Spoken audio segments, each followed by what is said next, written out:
This is Belfast, but not that Belfast. This is Tier 8 British premium cruiser Belfast 43, which will become available during the 6th of November. She'll be available for cash in the premium shop and also for doubloons. The cheapest bundle will be 11,300 doubloons. This ship carries a famous name, both historically speaking and also in the game. Her counterpart at Tier 7, which hasn't been available for some time, is widely considered to be extremely strong for her tier. Her combination of excellent concealment, smoke, hydro and radar is extremely effective when played well, even when bottom tiered.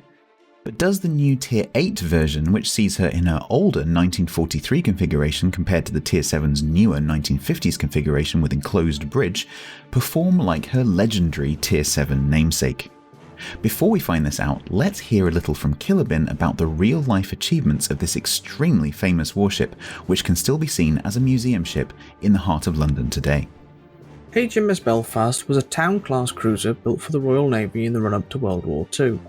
She and her sister HMS Edinburgh were larger than her other sisters due to the original intention to arm them with 4 quad 6-inch gun turrets, to counter the larger light cruisers the USN and IGN were building.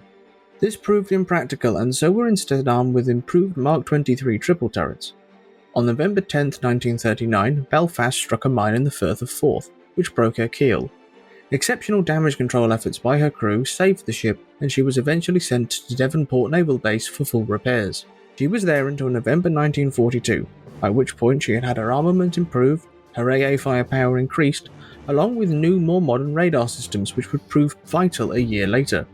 On the 26th of December 1943, HMS Belfast, along with Norfolk and Sheffield, formed the cruiser screen for 2 Arctic convoys bound to and from the Soviet Union. These convoys were attacked by a Kriegsmarine force led by the battleship Scharnhorst, and while the Royal Navy were able to hold off the German battleship, both Norfolk and Sheffield suffered damage, and so only Belfast was able to effectively pursue the Scharnhorst. Thanks to her improved wartime radar, Belfast was able to keep track of the Scharnhorst and guide the battleship HMS Duke of York onto her, which succeeded to finally bring down the German battleship after a gallant last stand by the Scharnhorst. She then supported carrier attacks on the Tirpitz before being assigned to fire support missions during the D-Day landings, supporting British and Canadian forces landing at Gold and Juno beaches.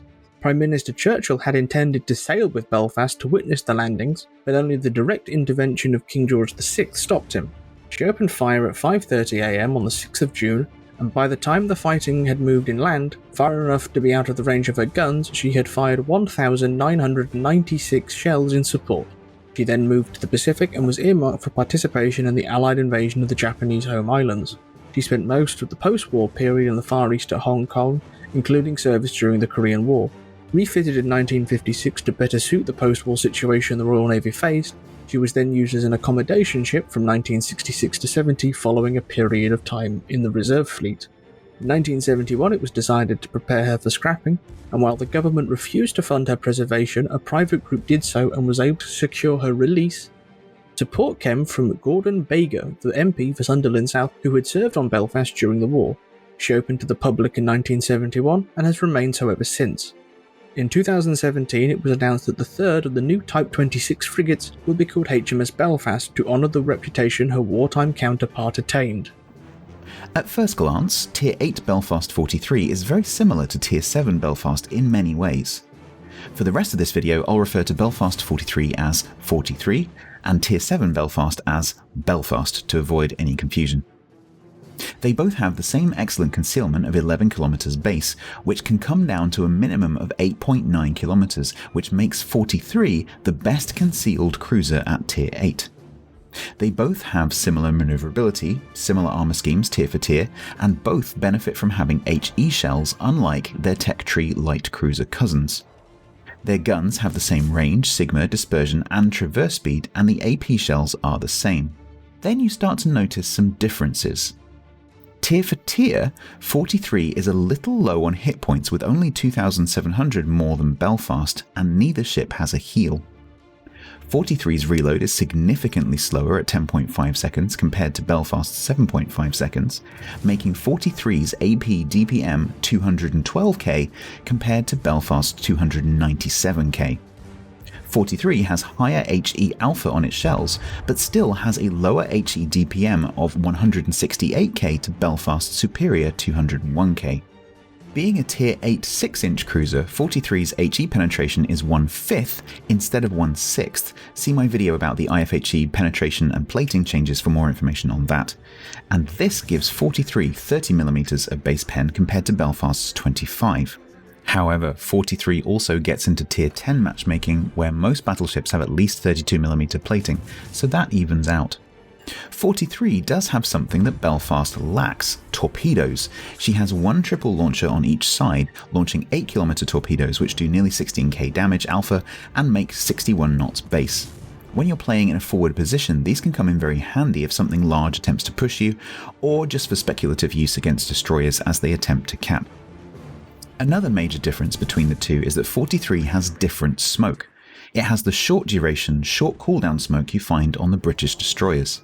43 gets one extra charge than Belfast, but the usage is quite different. The short smokes allow for disengaging in an emergency or firing unspotted on a destroyer or cruiser you've ambushed with your radar. 43 smoke is not for sitting in and farming targets like Belfast tends to do. Talking of radar, 43's radar has been increased to 9km compared to Belfast's 8.5, but this isn't much an advantage given the larger maps 43 is likely to be playing on. It does have one perk though. The radar range is 100 meters larger than the ship's minimum detection, meaning it can just about stealth radar, so if you're spotted, you will catch something with your radar. The duration and cooldown for the radar is the same 25 seconds and 120 seconds respectively as Belfast's. 43's hydro is also adjusted to 5km for the tier. 43 also gets the option of taking a fighter instead of the radar, but why anyone would take it I have no idea. So, is 43 any good? Well, if you're a competent player in ships like Belfast, Fiji, Edinburgh, Hwanghae or Perth, where you need to manage your detection and smoke use well, know when to push up and when to hang back, then you'll love 43. Is it as strong as Belfast tier for tier? No. Is it still pretty good? Yes, I think it is. However, remember that this is a very fragile cruiser which will get absolutely ruined by any battleship AP which comes its way, regardless of the angle. It can definitely be one-shotted from full health, and unlike Belfast, your smoke only lasts a short while, so whatever you do in that smoke, you'd better be moving by the time it expires. It's a high-risk, high-reward ship which benefits from being played with excellent situational awareness and anticipation. Good smoking cruiser players will like it, others will not. If you are a good smoke cruiser player, I recommend this ship. Personally, I like to play her in an IFHE configuration as she still has a decent fire chance if you take DE as well, and can regularly score 4 to 5k volleys on battleships and cruisers, but you could also play her in a pure firestarter configuration and use the spare 4 points for RPF to make her a deadly destroyer hunter. HMS Belfast 43. Not overpowered, but still a pretty decent ship, which can be a lot of fun to play. I've been Stats. Thank you to Kilobin for the historical insight. He can be found at twitch.tv/Kilobin, and I'm at twitch.tv/StatsBloke. Take care of each other, and I'll see you soon.